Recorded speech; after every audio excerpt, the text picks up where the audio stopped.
गंगा जहवा गीत सुनावे गंगा जहवा गीत सुनावे शिवजी डमरू बजावे काशी बड़ा मन भावे रे काशी बड़ा मन भावे काशी बड़ा मन भावे रे काशी बड़ा मन भावे टन टन टन टन बाजे है घंटा टन टन टन टन बाजे है घंटा जोगी जोग रमावे काशी बड़ा मन भावे रे काशी बड़ा मन भावे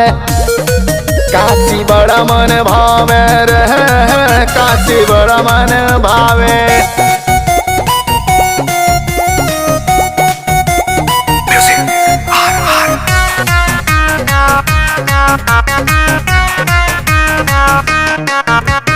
काशी के नगरी में लोग दूर दूर से आवे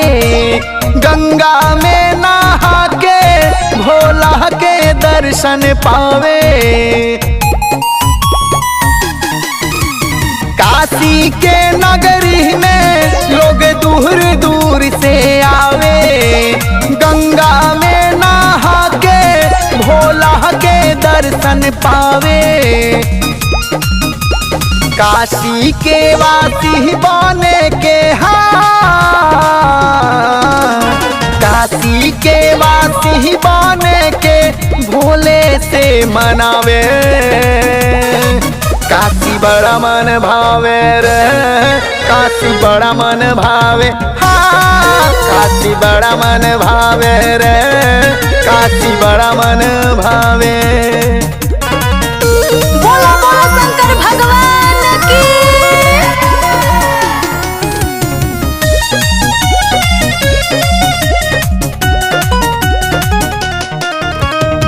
हवा के माटी हा चंदन लोग करेला टीका शिव जी के नगरी के आगे सहरा जगवा फीका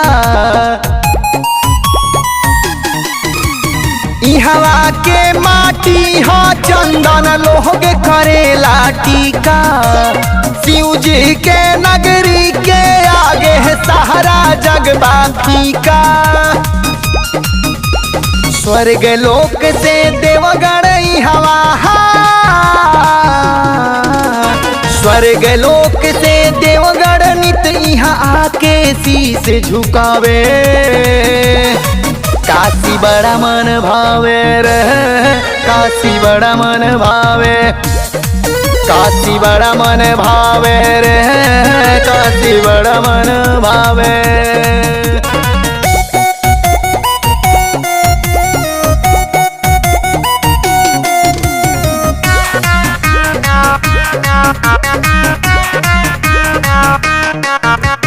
काशी में कोतवाल काल भैरव जी के बापहरा सत्य सनातन से ही हवा के नाता बहुते गहरा हो काशी में कोतवाल काल भैरव जी के बापहरा सत्य सनातन से ही हवा के नाता बहुते गहरा भूषण पंकज बोले बोलबम भूषण पंकज बोले बोलबम बम बम गीत सुनावे काशी बड़ा मन भावे रे काशी बड़ा मन भावे काशी बड़ा मन